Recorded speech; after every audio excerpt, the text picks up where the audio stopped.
This is a quick story about the emergence of mass timber in the US as a lower carbon construction, but it's also a quick story of a personal journey to help bring that to fruition. And it's also a bit of a primer about what mass timber is very quickly. But what I really did is also put a whole bunch of geeky slides in because this community I know is really geeky and I really respect that and I'm one of you. But I got to warn you in advance, Monty Paulson, I can't answer all your LCA questions over this for your envelope analysis. So forgive me if I'm not able to get to every single last detail and drill it down, but I hopefully can be a messenger who can connect you with people that are out there. So before I launch, is everything good? The video and the sound is all okay? I don't have to worry about that. Okay, cool. Thank you.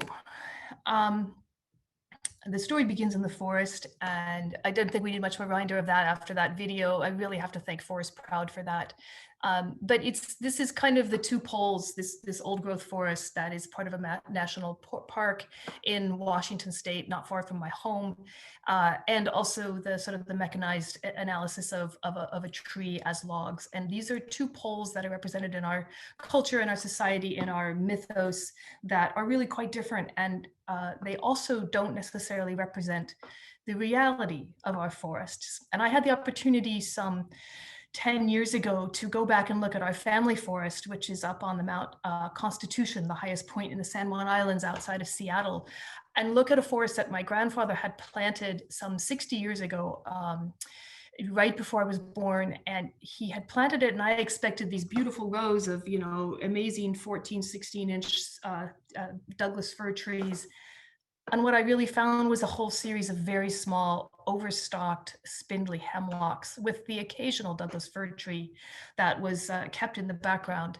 And that made me think and rethink some of the ideas of my sort of very superficial ideas about what a forest was. And it in part started me on this journey to discern what it was about how I could use this opportunity to build my own house for the next decade. And it in turn became really the life focus of our practice as we move forward. So when I built this CLT house, it came online in 2015. It was a result of about 4 or 5 years of a journey of understanding both the forest that it had emerged into my personal life, also the personal opportunity to be able to build a house, and that all of what that means as an architect. You know, it's kind of a dream, as I mentioned in the video, but it's also a huge responsibility for anybody who's thinking straight, is how to do this in a most thoughtful way. And it became this study, if you will, of one's own house. This is the origins of the word ecology from the 19th century definitions of this, using the Greek oikos, house, to be the study of one's house. And of course, the house in this case is much broader than a personal house, but it really means the broader study of our house as the earth, as we all know and care deeply about on this conversation.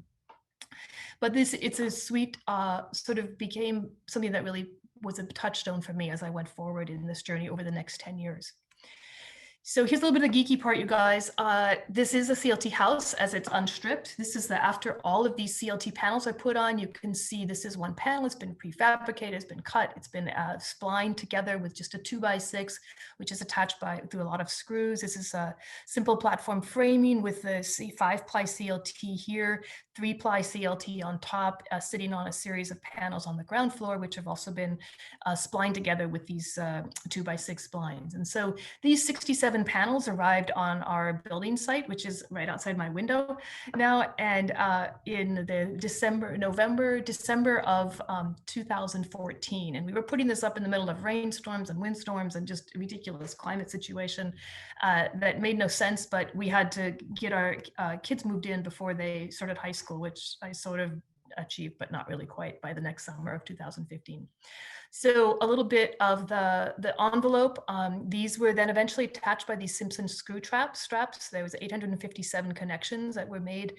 There's some straps that go down into the foundation. You can see the Prosoko coming on and some flashing that's going on here, some taping that was happening at the joint areas.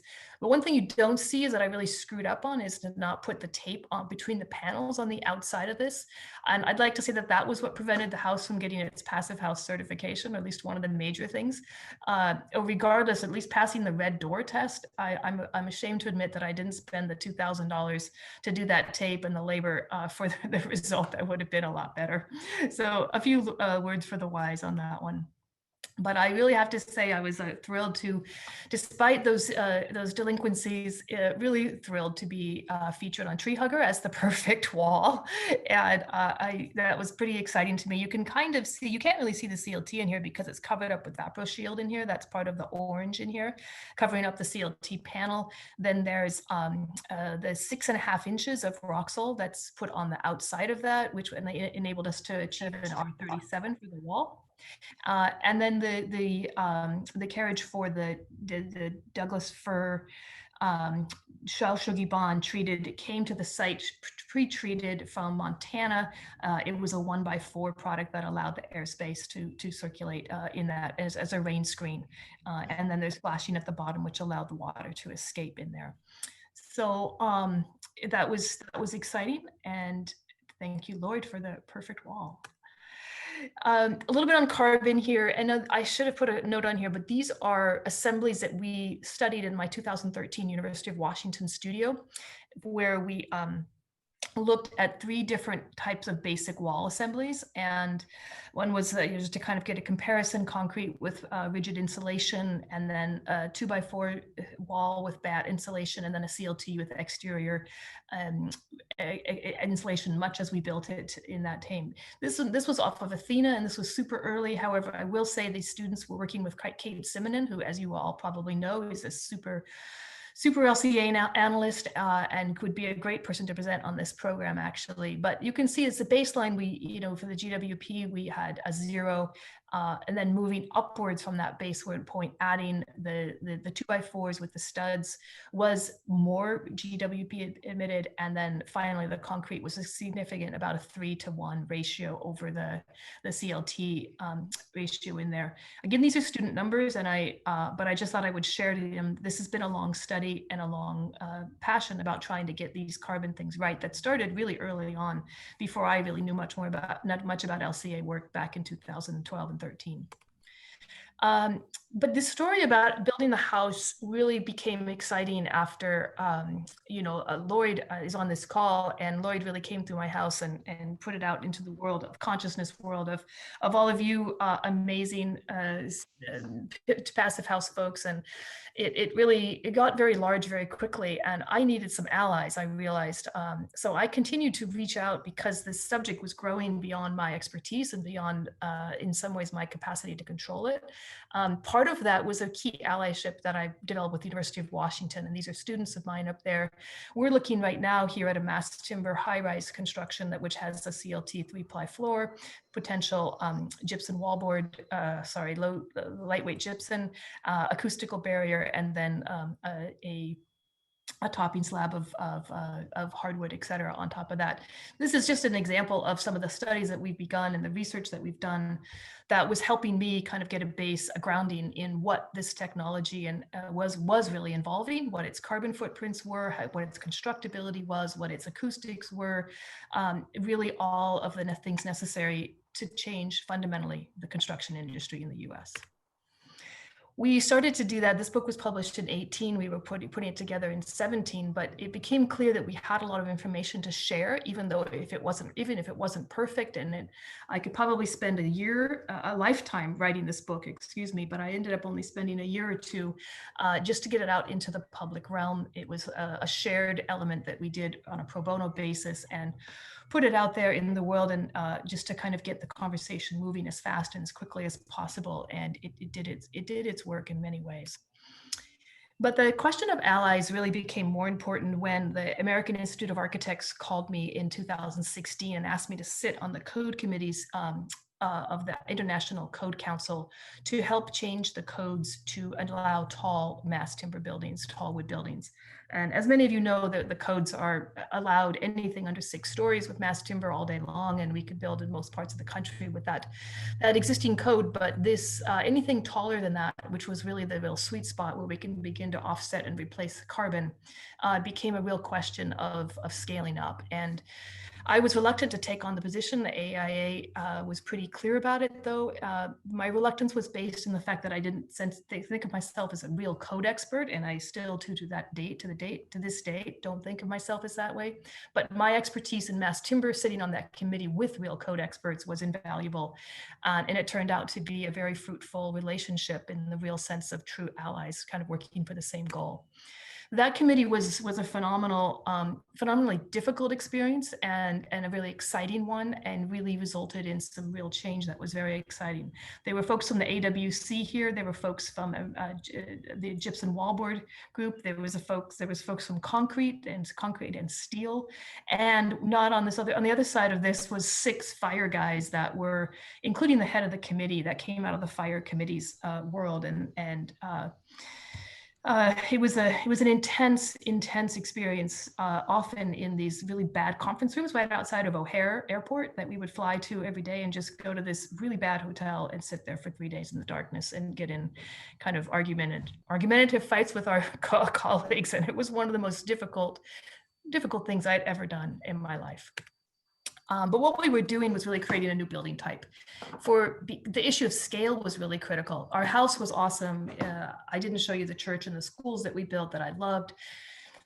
But really, in order to make a real impact on our carbon footprint, we had to scale up. And this was a critical decision that changed and is changing my practice, and it really began to change the construction industry as we know it. There are literally hundreds of examples of buildings that are being built today because of these codes and because of some of the work that we were doing to research this. This is an example of the Type 4C building, which is mostly exposed, as you can see here, except for the floor, the gypsum topping that we talked about in our studio in that image, and then mostly of the core is protected. But in Type 4C, up to 8 stories, you can leave the majority of the CLT mass timber exposed. And this was the results of the 3 years worth of work from 2016 to 2019. We developed the codes for an 18-story building, Type 4A, a 12-story building, Type 4B, and Type 4C at 8 or 9 stories, depending on which occupancy. These all had different requirements in terms of their openness, in terms of their ability to have their wood, their mass timber revealed and exposed. You can almost reveal almost everything in the Type 4C and almost nothing, in fact, nothing at all on the 18 stories. And this was a series of compromises that we worked through with fire tests that were done in the field during the time of the development of the codes. And it was, again, a very intense effort that involved close collaboration and sometimes serious, well, I guess I got to be honest, fighting with the code committee, with the fire committee. This was in some ways also a real issue of turf war, and you can probably see that in my face, that stress, talking here in front of the ICC Code Committee action hearings. In April of 2018, the concrete industry came out in waves, steel industry not far behind, and the fire group was doing an incredible amount of work behind the scenes on this. So this was a real step forward for the International Code Committee, and I was thrilled to be part of it when they were finally ratified in January of 2019 for the 2018 IBC, and later in Washington State as of January in 2019. And now I have the incredible pleasure of working on a very large Type 4C 8-story building, residential building in downtown Seattle, Capitol Hill. And I feel like the pendulum is finally swinging back towards the build, which is really in my heart, and what I really want to do and make impact in this particular arena as an architect, practicing architect, and not as a policymaker and not as a code official. But this has been a really exciting project. This is a project that we're just about halfway through our building permit corrections, and we hope to get a building permit within 3 to 4 months towards the first quarter of the year. It's 126 units on Capitol Hill, 66,000 square foot type 4C residential building for a really wonderful nonprofit called Community Roots Housing. Housing is based on middle income housing income levels, and we're really excited about being able to work with that project. I do want to go into a little bit of the carbon situation, and like I say, Mondi, I don't have all the answers for you, but I'm humble enough to know that, and I'm happy to point you in those areas that people can help with. As we all know, this project, this mass timber is really only as good as the wood that it comes from. And you can see this dotted line is the concrete design option. This was a study done by Arup some years ago. And this is the timber design option, where as it pretty much checks out really beautifully until end of life. There's some question marks about what happens beyond building end of life, because it can't be really regulated, codified right now. But if you don't do that, that's this gray area. And so you can begin to see this gray line as very, very close in their nature. So really how you source that wood sustainably is the key thing. Another element to keep really in mind is this is some work that we've been doing with the Nature Conservancy as a very large study, and working with Mark Wishney, who was the former Director of Forestry for the Nature Conservancy. This is a slide that we presented jointly together a couple of weeks ago. The American Susan, can I interrupt you just real quickly? We have some background noise, so I'm going to mute everybody, and you'll have to unmute yourself to continue. Okay. Much appreciated, Zach. Thank you. Yeah, here we go. Yeah, here awesome. Goes mute all. So this is a really important slide. Oh, so you need to unmute yourself now, Susan, so we can hear you. There we go. Great, thanks. Can you hear me now? Okay, great. Thank you, Zach. I almost kept talking. Cool. So this is a really important slide for people to understand, and it's a pretty complex one. We can talk about it in Q of A, but it has to do with an analysis that Mark Wishney has been leading through the Nature Conservancy, and essentially forests represent 73% of the entire natural climate solutions, which is approximately 30 to 40% of our fight against climate change. And we can discuss that later, but I really want this is an important point on how we think about the substitution factor between wood and concrete, and also how we think about how we are going to grow and nurture our forests to continue to nurture and sustain and bank more carbon, but also use the wood from the forest and pull it out of the forest to bank the carbon in our buildings and in our cities. And it's a pretty compelling argument that Mark can tell more collaboratively, more efficiently than I can, but it's the key one. So along those lines, I really want this sense of allies has been a really, really important thing, because there is, of course, always the laws of unintended consequences. And as well-meaning as we all may be, that wood is the good substitute for concrete, just like we didn't really know what we would get when we built concrete buildings, and we realized it's one of the most grotesque polluting materials in our construction industry. There may be other elements that have laws of impact from the forest and from the use of wood. So we were really lucky to be able to partner with the Nature Conservancy, the Forest Products Laboratory, the University of Washington School of Environmental Forest Sciences, Quorum, and PG Practical, to be involved in this major global-based 2-year study. And we've just released phase one of it. I think actually it's in white paper peer review, but for any of you who are interested further, we did have a presentation at the American Conference of LCA Scientists just about a month ago.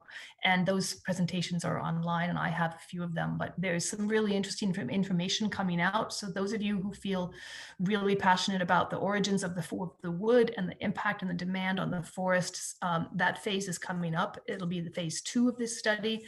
But for now, the LCA analysis are coming back, and it was a very ambitious It was a very ambitious study. We had the 3 types of buildings: 8 stories, 12 stories, 18 stories. We did 3 different geographic regions: the Northeast, the Southeast, and the Pacific Northwest. And those all have, of course, different seismic conditions. And we had different foundations. We were using the piles, the mat, and the grade beams, et cetera, for the different sizes of buildings. We really got into the superstructure of each one of these. And we performed 18, we didn't, but our team as a whole performed 18 different LCA analyses. And those will be coming out in the public realm in the next, I hope, a couple of months from now, as soon as the peer review gets done on these papers. It was a very significant piece of work done by some really brilliant LCA scientists that kind of helped keep me honest about all this.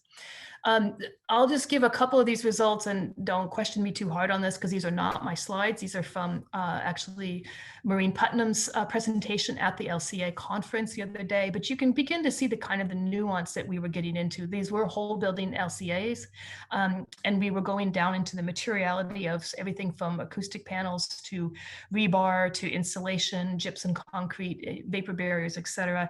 You know, the big takeaway, here's the timber buildings in all cases. These are the 8 stories, 12 stories, and 18 stories. These are the concretes in those same areas. And it's typically about a 40% difference in terms of we're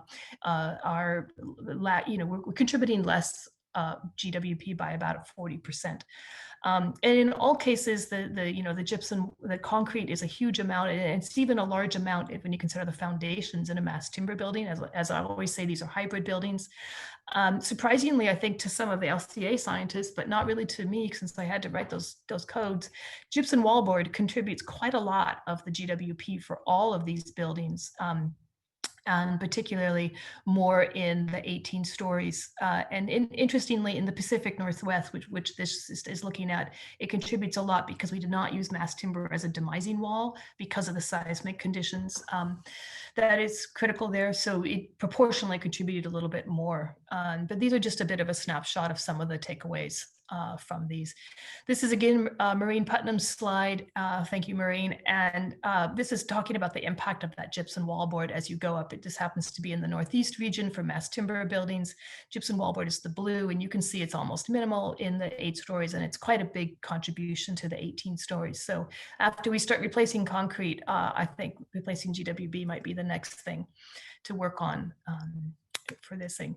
But along with the critical issues of life safety, LCA, the life safety issues are really a key one. And I had a gigantic education in the world of fire, everything from what a European fire was to what an American fire was. And we can talk about that later if you want, but it gets back to this question of gypsum wallboard.